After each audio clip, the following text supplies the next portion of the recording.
सक्रिय संक्रमितको संख्या 1 लाख नाग्यो। थप 9305 जनामा कोरोना संक्रमण पुष्टि।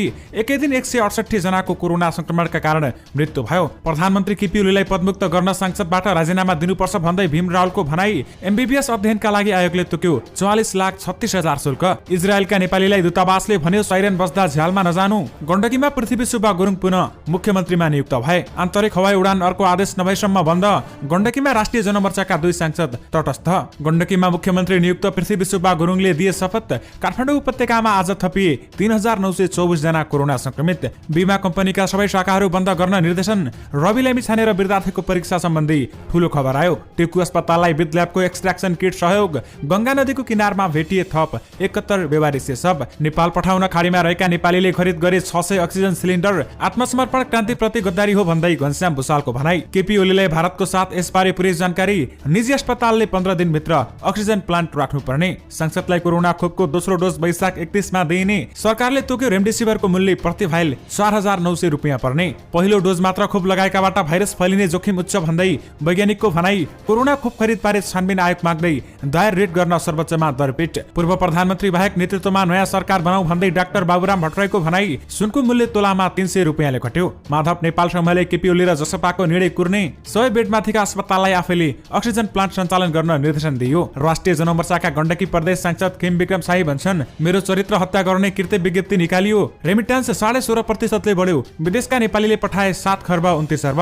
अक्सिजन घट्न थाल्ने बित्तिकै यो औषधि सुरु गर्दा ज्यान जोगाउन सकिन्छ।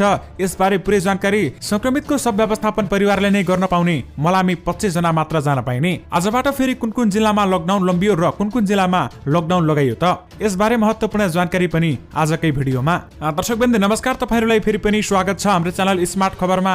दैनिकी जस्तै तपाईहरुमा आजका पनि मुख्य समाचारहरू लिएर उपस्थित भइसकेका छौं। हाम्रो मेहनतको लागि तपाईहरुले यो भिडियोलाई एउटा सानो लाइक गरी सक्दो शेयर गर्न भने नबिर्सनु होला। त्यसैगरी यदि तपाईहरुले अहिलेसम्म हाम्रो च्यानल स्मार्ट खबरलाई सब्स्क्राइब गर्नु भएको छैन भने सब्स्क्राइब गर्नु होला। साथै छेउमा रहेको बेल घण्टीमा क्लिक गरी अलमा क्लिक गर्न पनि नबिर्सनु होला। आउनुहोस् आजका मुख्य समाचारतर्फ लागौं। दर्शकवृन्द पहिलो खबर कोरोना भाइरसका संक्रमितहरूको संख्याबाट सुरु गर्न चाहे। पछिल्लो 24 घण्टामा नेपालमा थप 9305 जनामा कोरोना भाइरस कोभिड-19 को संक्रमण पुष्टि भएको छ। स्वास्थ्य जनसंख्या मन्त्रालयले गरेको नियमित प्रेस ब्रिफिङका क्रममा मन्त्रालयले 20,789 जनाको परीक्षण गर्दा सो संख्यामा कोरोना संक्रमित देखिएको जनाएको छ। 20,632 जनाको पीसीआर परीक्षण गर्दा 9,268 र 424 जनाको एन्टिजन परीक्षण गर्दा 67 गरी 9,305 जनामा संक्रमण पुष्टि भएको हो। गत 24 घण्टामा काठमाडौँ उपत्यकामा काठमाडौँमा 3,250, ललितपुरमा 448 र भक्तपुरमा 226 जना गरी काठमाडौँ उपत्यकामा 3,924 जनामा कोरोना संक्रमण पुष्टि भएको हो। मन्त्रालयका प्रवक्ता डाक्टर जागेश्वर गौतमका अनुसार गत 24 घण्टामा 168 जनाको कोरोना संक्रमणका कारण मृत्यु भएको छ भने यस्तै 4,444 जना संक्रमण मुक्त भएर डिस्चार्ज समेत भएका छन्। आज देशभर 1,01,634 जना सक्रिय संक्रमित रहेका छन्। त्यसैगरी संघीय सांसदका सांसदहरूले वैशाख 31 गते कोरोना खोपको दोस्रो डोज लगाउने भएका छन्। संघीय सांसद सचिवालयले प्रतिनिधि सभा र राष्ट्रिय सभाका सदस्यका लागि वैशाख 31 गते खोप लगाउने तालिका सार्वजनिक गरेको छ। त्यस्तै संघीय संसदका पदाधिकारी र सचिवालयका सबै कर्मचारीले जेठ 1 गते र सबै स्वकीय सचिव, मर्यादा पालक र सुरक्षासँग सम्बन्धित कर्मचारी, संघीय मामिला पत्रकारले जेठ 2 गते खोप लगाउने तालिका रहेको सभामुख अग्निप्रसाद सापकोटा, सञ्चार विज्ञ श्रीधर न्युपानेले जानकारी दिनु भएको छ। यानि कि सांसदलाई कोरोना खोपको दोस्रो डोज वैशाख 31 गते दिइने भएको छ। आउनुहोस् अब अर्को समाचारतर्फ लागौं। दर्शकवृन्द नेपालको कोभिड महामारीमा सघाउन मध्यपूर्वी मुलुकमा रहेका नेपालीहरूले 600 थान अक्सिजन सिलिन्डर खरिद गरेका छन्। प्रति सिलिन्डर 40 लिटर अक्सिजन अट्ने 600 थान सिलिन्डर खरिद प्रक्रिया सकिएको ओमान स्थित गैर आवासीय नेपाली सोशल क्लब एनआरएनका अध्यक्ष विकल झाले जानकारी दिनु भएको छ। खाली मुलुकका सबै नेपालीको स्वतः स्फूर्त आर्थिक सहयोग हुने गरी सिलिन्डर खरिद सकिएको र आइतबारसम्म नेपाल पठाउने गरी तयारी गरिएको समेत झाले जानकारी दिएका छन्। 600 थान अक्सिजन सिलिन्डर खरिद भइसकेको छ। जतिसक्दो छिटो नेपाल पठाउने गरी हामी अहिले लजिस्टिकको पार्टमा काम गर्दैछौँ। झाले ओमानबाट भने अक्सिजन सिलिन्डर नेपाल पठाउनका लागि मस्कट स्थित दूतावाससँग समन्वय गरिरहेको पनि उनले बताएका छन्। ढिलोमा आइतबारसम्म सिलिन्डर नेपाल पुर्याउने गरी काम भइरहेको समेत उनले सुनाएका छन्। अक्सिजन सिलिन्डरको लागत झण्डै 75 लाख नेपाली रुपियाँ बराबर हुने झाले जानकारी दिएका हुन्। विशेष गरी नेपाल पठाउनका लागि खाडी मुलुकमा रहेका नेपालीले 600 अक्सिजन सिलिन्डर खरिद गरेका छन्। आउनुहोस् अब अर्को समाचारतर्फ लागौं।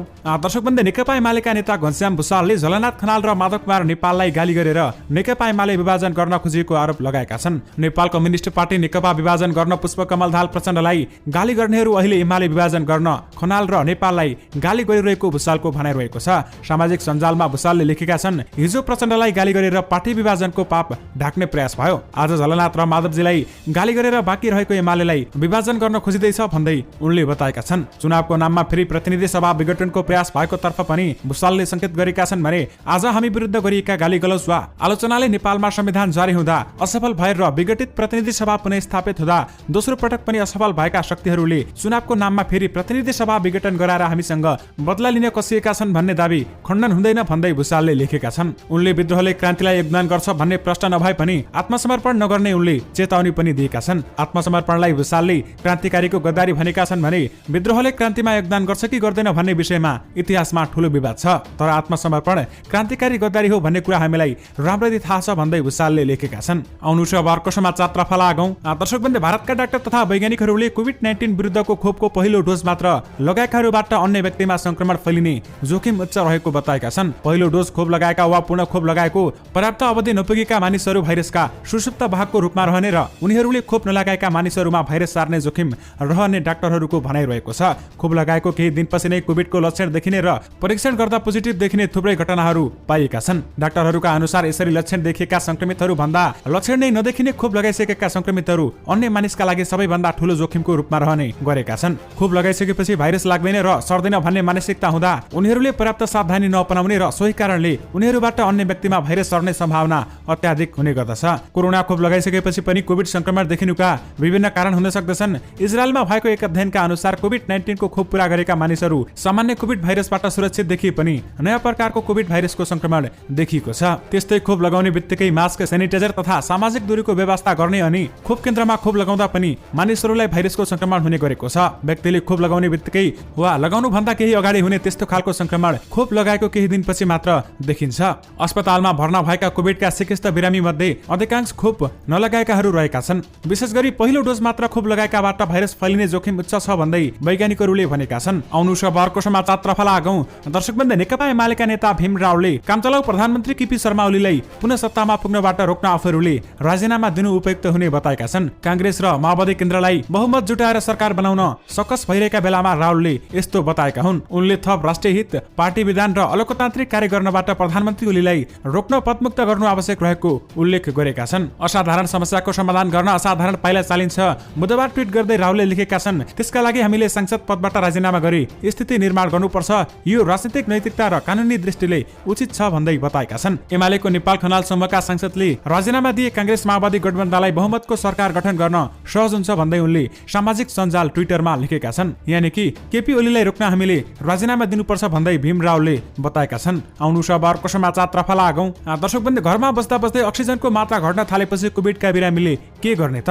भर्ना गरेर अक्सिजन अन्य उपचार लिन नपाउँदा घरमा बस्दा आखिर के गर्ने त? यो समाचार अलि ठूलो हुन सक्छ। हामी सबै नेपालीका लागि यो अति आवश्यक रहेको छ। त्यसैले तपाईहरूले यी उपायहरूलाई अन्तिमसम्म हेर्नुभयो भने पक्कै पनि मानिसको ज्यान जोगाउन सकिनेछ। आखिर अक्सिजन घट्न थाल्ने बित्तिकै घरमा के गर्ने त? सबैभन्दा पहिले स्टेरोइड औषधि खान सुरु गरिहाल्ने यो कोभिडको सबैभन्दा महत्त्वपूर्ण प्राणदायी औषधि हो। याद रहोस्, अक्सिजन नघटी यो सुरु गरे हानि हुन सक्छ, तर अक्सिजन घट्न थाल्ने बित्तिकै यो औषधि सुरु गर्दा प्राण जोगाउन मद्दत गर्ने देखिएको छ। अक्सिमिटरले अक्सिजनको लेभल 92 वा कम देखायो भने मेसिनमा औँला कम्तीमा 30 देखि 60 सेकेन्ड राखेपछि भने अक्सिजन कम भएको मानिन्छ। कि त ट्याप मेथिप्रेडनिसोलोनी 32 mg 16 mg को 2वटा चक्की वा 8 mg को 4 चक्की एकैचोटि दिनको एक पटक लिन सक्नुहुनेछ। कि त ट्याप डेक्सामेथासोन 6 mg 0.5 mg का 12 चक्की एकैचोटि दिनको एक पटक लिन सक्ने समेत बताइएको छ। कि त ट्याप प्रेडनिसोलोन 40 mg दिनको एक पटक खाना खाएपछि खाने बताइएको छ। यो औषधिले ब्लू सुगर बढाउने हुनाले मधुमेहका बिरामीले सुगरको मात्रा नाप्ने र त्यसअनुसार डाक्टरसँगको परामर्शमा मधुमेहका औषधिको डोज बढाउने वा केही दिनलाई इन्सुलिन लिनुपर्ने हुन सक्छ। औषधि खान थाले पनि अक्सिजनको जोहो गर्न वा अस्पतालमा भर्ना गर्ने कोसिस भने छाड्नु हुँदैन। तर यो औषधि सुरु गर्दा रोगको बेग केही मात्र हुने, समय किनिने र केहीलाई चाहिँ अक्सिजन सुरु गर्ने पर्ने हुन सक्छ।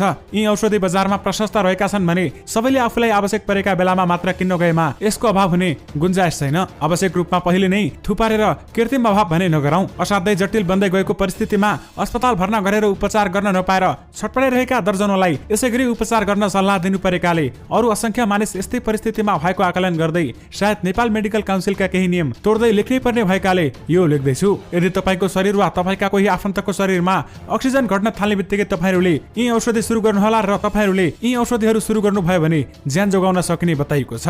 आउनु अब अर्को समाचारतर्फ लागौं। दर्शकवृन्द, कोरोनाबाट मृत्यु भएकाको अन्त्येष्टि गर्न सम्बन्धित परिवार र समुदायले पाउने भएका छन्। सब अन्त्येष्टि गर्दा 25 जना भन्दा बढी मलामी नजान पनि सरकारले आग्रह गरेको छ भने स्वास्थ्य मन्त्रालयले आज एक सूचना जारी गर्दै सब अन्त्येष्टि गर्न भनेको हो। यो सम्भव नभए नेपाली सेनाले व्यवस्थापन गर्ने पनि सरकारले जनाएको छ। यसअघि संक्रमितको सब व्यवस्थापन नेपाली सेनाले मात्रै गर्दै आएको थियो। साथै मृतकका आफन्तलाई स्थान विशेषमा राख्नु वा रहन पनि पहल गर्ने सरकारले बताएको छ। यानि कि संक्रमितको सब व्यवस्थापन परिवारले नै गर्न पाउने भएका छन् भने मलामीमा 25 जना मात्र सहभागी हुन पाउने बताइएको छ।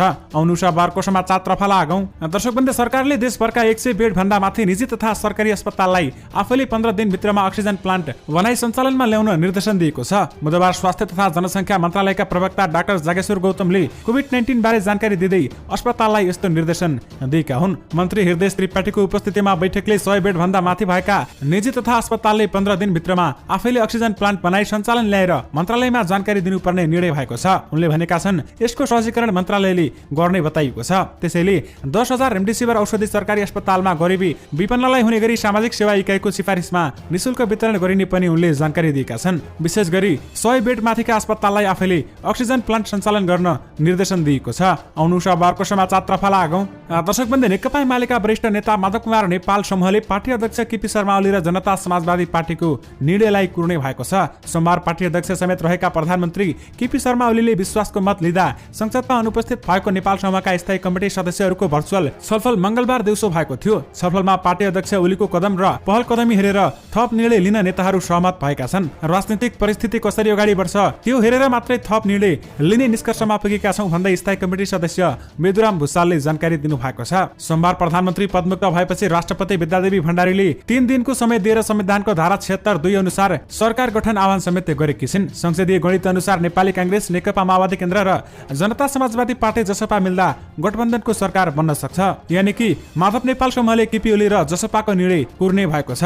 आउनु अब अर्को समाचारतर्फ लागौं। दर्शकवृन्द, सरकारले कोरोना संक्रमित बिरामीले प्रयोग गर्ने औषधि रेमडेसिभिरको मूल्य तोकेको छ। स्वास्थ्य जनसंख्या मन्त्रालयका सहप्रवक्ता डाक्टर समीर कुमार अधिकारीले बुधबार एक विज्ञप्ति जारी गर्दै प्रति भाइल 4,900 रुपियाँमा रेमडेसिभिर खरिद गर्न सकिने जानकारी गराएका हुन्। कोभिड-19 को उपचार गर्ने क्रममा अस्पतालहरूबाट चिकित्सकहरूले रेमडेसिभिर औषधि सिफारिस गरेमा आधिकारिक आयातकर्ता आयन हेल्थ केयरले ल्याएको रेमडेसिभिर मात्रै प्रयोग गर्न पनि मन्त्रालयले भनेको छ। मन्त्रालयका अनुसार रेमडेसिभिर लिन जाने व्यक्तिले आफ्नो परिचय पत्रको प्रमाणसहित सम्बन्धित कोभिड अस्पताल वा ती अस्पतालहरूमा उपचाररत संक्रमितका लागि सम्बन्धित चिकित्सकको प्रिस्क्रिप्सन लिएर जानुपर्नेछ। औषधि व्यवस्था विभागका अनुसार आधिकारिक आयातकर्ता आयन हेल्थ केयरले वैशाख 21 गते बंगलादेशबाट 3,000 फाइल रेमडेसिभिर आयात गरेको थियो। विशेष गरी सरकारले रेमडेसिभिरको मूल्य तोकेको छ भने प्रति फाइल 4,900 रुपियाँ पर्ने भएको छ।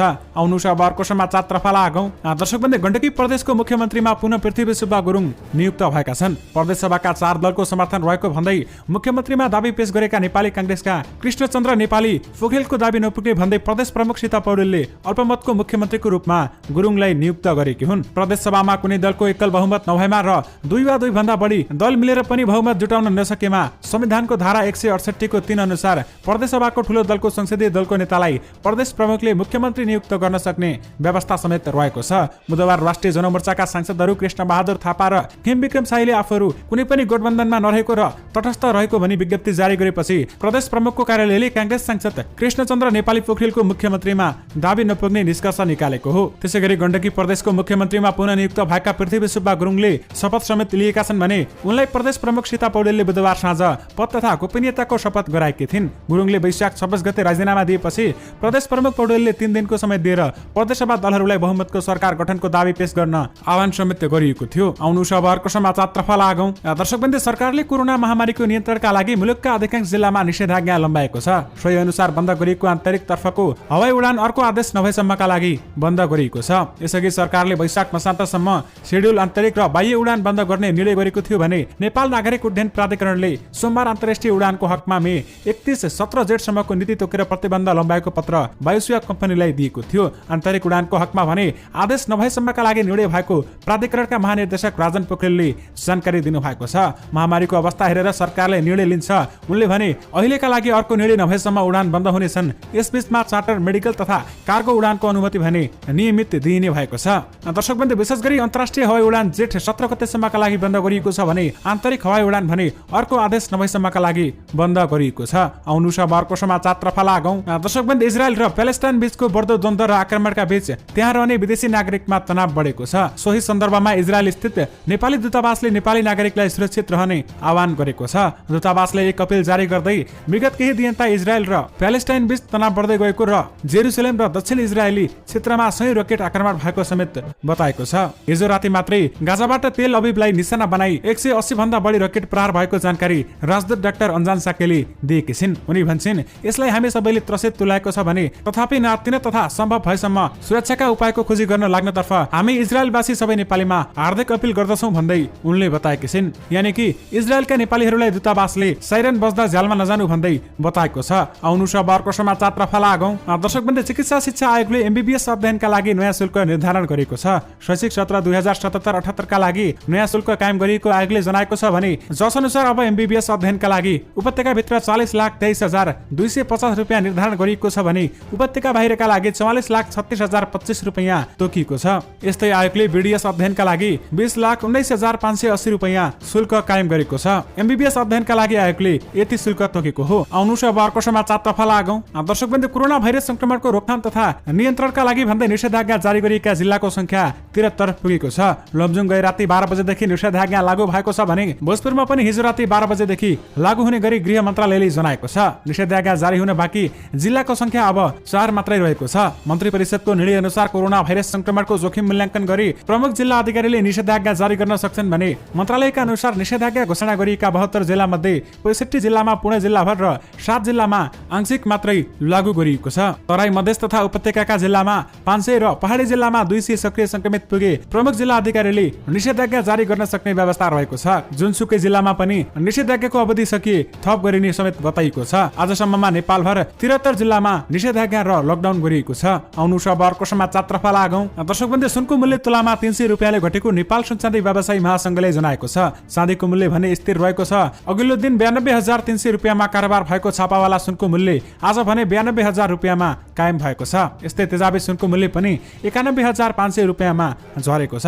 चाँदीको मूल्य भने प्रति तोला 1,345 रुपियाँ स्थिर रहेको छ भने देशका अधिकांश शहरमा निषेधाज्ञा भएका कारण सुनको कारोबार भने ठप्प रहेको महासंघले जनाएको छ। सामान्य अवस्थामा देशभर दैनिक 35 किलो सुनको कारोबार हुने गर्दथ्यो। यानि कि सुनको मूल्य तोलामा 300 रुपियाँले घटेको छ। आउनु छ अर्को समाचारतर्फ लागौं। दर्शकवृन्द, तपाईहरुलाई विद्यार्थीको परीक्षा सम्बन्धी पनि केही जानकारी दिन चाहे। दर्शकवृन्द, एसई र कक्षा 12 को परीक्षा भने स्थगित भइसकेको छ।